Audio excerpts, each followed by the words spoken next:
aujourd'hui, je vais assembler un appareil à partir du schéma électrique que j'ai ici.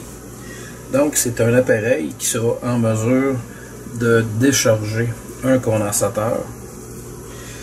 Évidemment, quand on parle de condensateur, c'est une pièce électronique comme celle-ci, qui est en fait un accumulateur de tension. Et même une fois retiré de son circuit, ce type de pièce-là va conserver sa charge pendant très longtemps. Bon, dans le cas de celui-ci, c'est un 400 volts. Et je vous dirais que dans le cas de celui-ci et quelques autres que j'ai en stock depuis longtemps, ça fait approximativement 10 ans que c'est entreposé. On va faire une petite vérification afin de savoir s'il reste encore du courant électrique à l'intérieur. Effectivement, c'est le cas. Donc après 10 ans, en fait, il reste encore 1 volt de courant à l'intérieur de notre condensateur.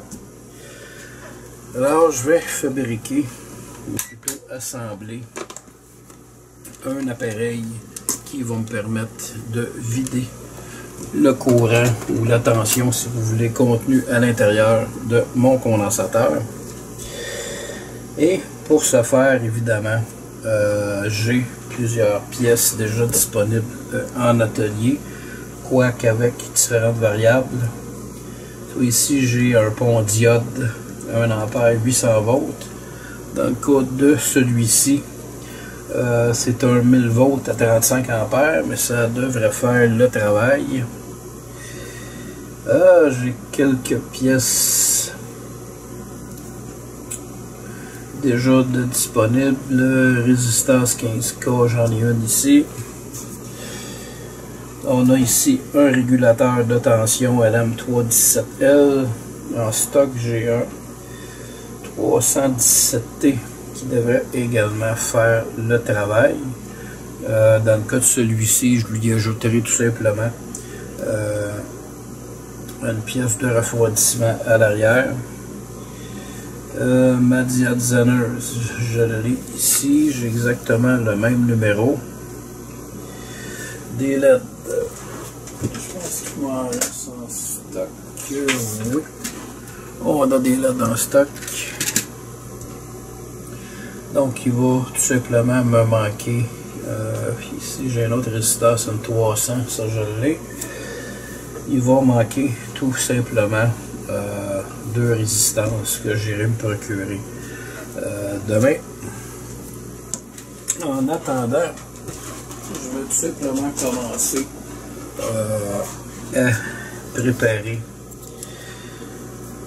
le boîtier de cet appareil-là. Ça j'avais oublié. Évidemment, ça va prendre des sondes.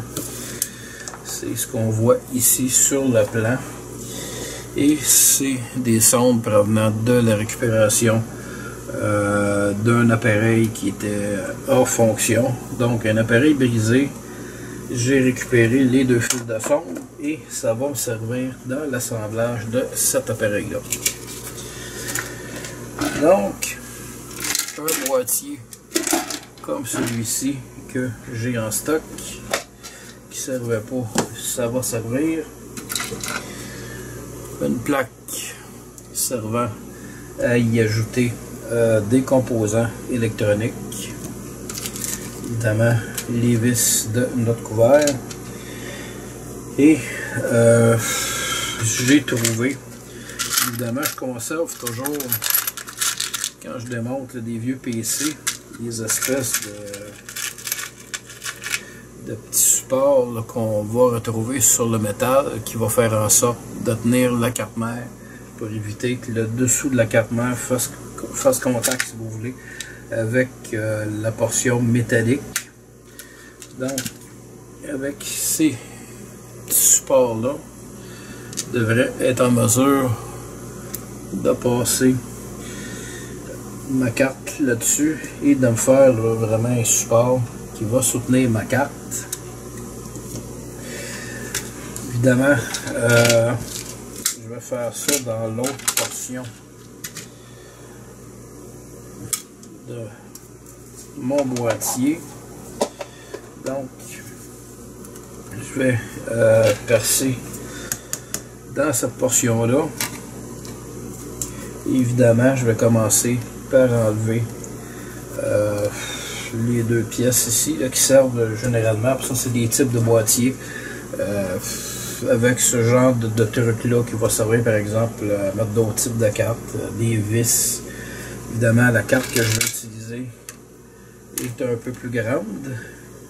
Puis il va falloir de toute façon que j'use d'imagination pour installer mon pont diode.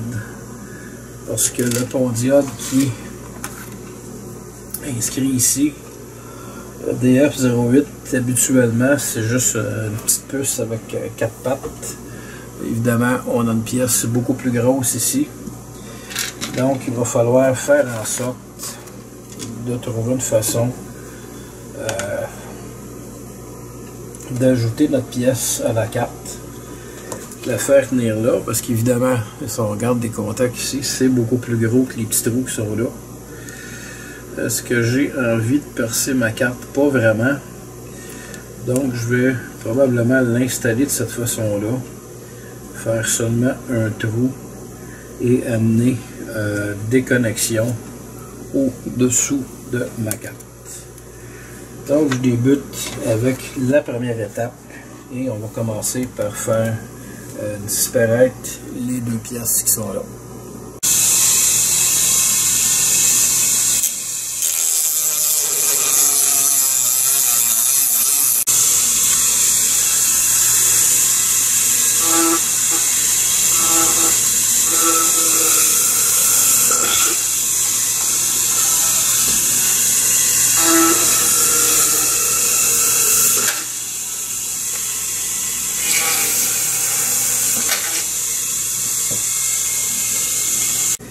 J'ai percé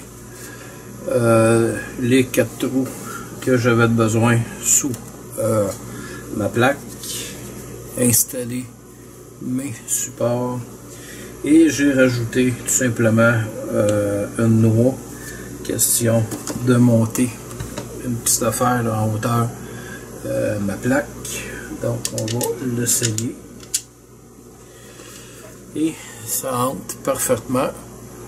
Donc on a un certain jeu ici avec les soudures, ça ne devrait pas déranger.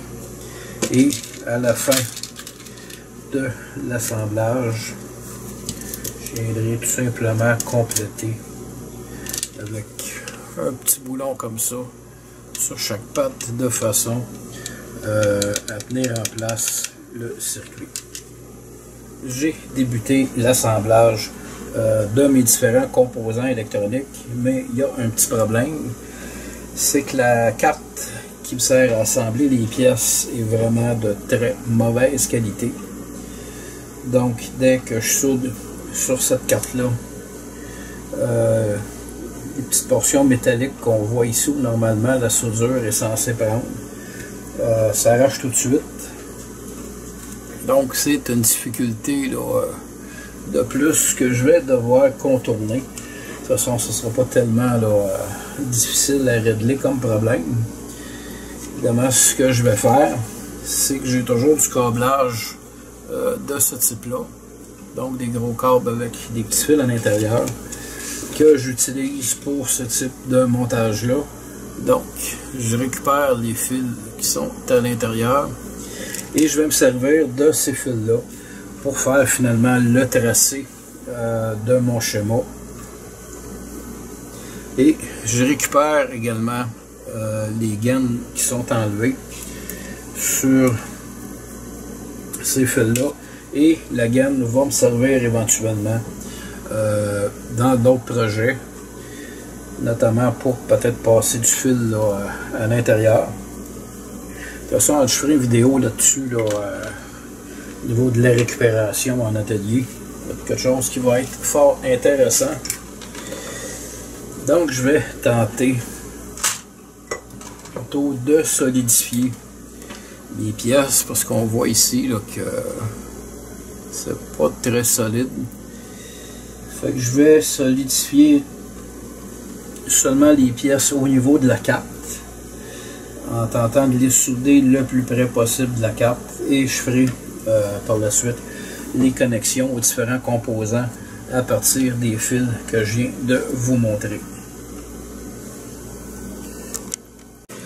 J'ai complété le montage du circuit. Donc on va tester. Donc faire un petit test. Pour ce faire, je vais utiliser un condensateur qui peut charger à 200 volts. Et je vais tout simplement mettre un peu de courant à l'intérieur. Donc 12,5 volts. Je pourrais monter un peu, disons 15 volts par exemple. Ça serait suffisant. Donc, j'ai chargé le condensateur. À l'aide de ce multimètre là, on va vérifier la charge. Effectivement 15,25. On va maintenant tester et vérifier sur ce multimètre-ci. On va voir si l'appareil fait bien son travail. Effectivement, le condensateur se décharge. Et j'ai décidé, en cours de montage, de modifier légèrement le plan. Donc, plutôt que d'installer l'aide témoin, je vais tout simplement ajouter un vieux multimètre qui va me permettre vraiment d'avoir une lecture très précise. Parce que juste avec un LED, le LED peut brûler. Je veux vraiment avoir un appareil qui est sécuritaire. Donc, je procède à une partie du montage. Évidemment, l'appareil n'est pas encore complété. On sait que ça fonctionne. Là, il reste tous les petits ajouts à finaliser. Donc, je vais faire une partie du montage et je vous reviens. J'ai maintenant complété le montage de mon appareil. Et en cours de finalisation, j'ai eu une idée. Donc, j'ai rajouté une pièce d'équipement qui est un vieux multimètre que j'ai depuis très longtemps, qui ne servait plus et qui va me servir d'indicateur afin de vérifier si mon condensateur a du courant et si mon condensateur se vide. J'ai donc juste complété ici l'assemblage final de mon appareil. Et ensuite, on va faire un dernier test, question de s'assurer que l'appareil est bel et bien fonctionnel.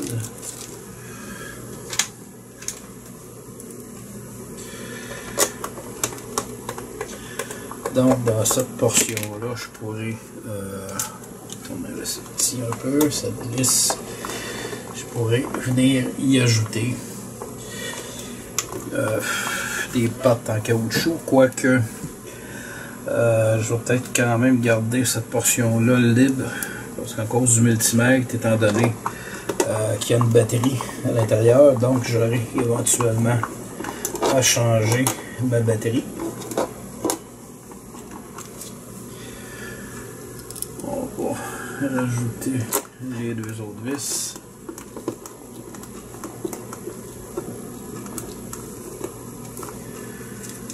Et la dernière.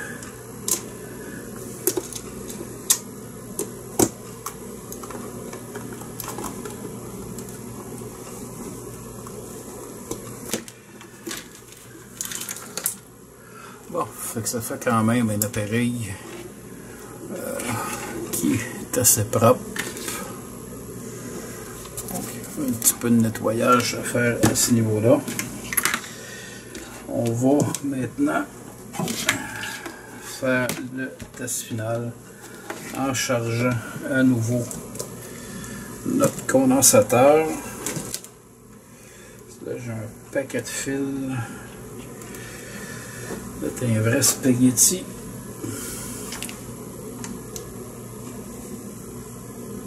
Notre condensateur est chargé.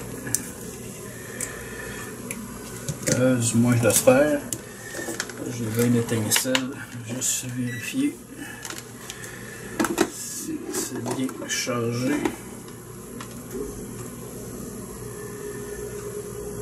Non, mon condensateur n'est pas chargé, donc on va recommencer.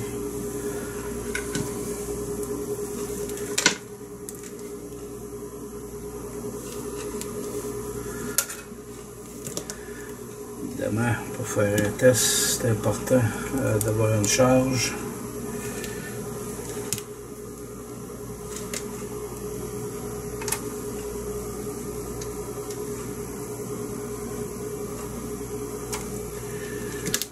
Maintenant, il devrait être chargé. On va vérifier. 15 volts. Effectivement, c'est chargé. Et on va s'enlever un peu de filage pour plus se retrouver. Et maintenant, on va le décharger à l'aide de l'appareil. Évidemment, ici, le multimètre va me permettre, selon la grosseur du condensateur, de choisir la bonne plage dans laquelle le courant va se situer. Donc j'ai un voltage de 15. Évidemment, ça a probablement descendu un petit peu. Fait que ce que je vous invite à regarder, c'est l'aiguille. De toute façon, on peut monter la caméra. Afin de voir l'aiguille monter et descendre, ce qui va nous indiquer que notre appareil fonctionne très bien. Donc, notre condensateur est vide. Ceci termine la vidéo. Si vous avez aimé, je vous invite à mettre le petit pouce bleu vers le haut. Je ne mettrai pas la copie du plan en lien en bas de ma vidéo. Si vous êtes intéressé à vous fabriquer un appareil de ce type-là, je vais vous indiquer sur quel site aller, qui est en fait le site sirab.org. La raison pour laquelle je ne mettrai pas le plan sur mon site, c'est que premièrement, c'est pas moi qui ai conçu le plan. Et deuxièmement, j'ai pas suivi le plan, en ce sens que, bien que mon assemblage soit similaire, mon pont diode n'a pas le même numéro. Mon régulateur de courant, mon LM317, ici on a un LM317L, le mien est un LM317T. Donc il y avait des petites variantes là, au niveau là, du voltage. Donc c'est ces variantes-là qui m'ont permis d'arriver avec un produit final comme celui-là. Sinon j'aurais eu une tension fixe avec laquelle j'aurais pu faire fonctionner seulement le LED. Fait que si vous avez aimé la vidéo, n'hésitez pas à revenir me visiter à l'atelier de réparation pour les notes.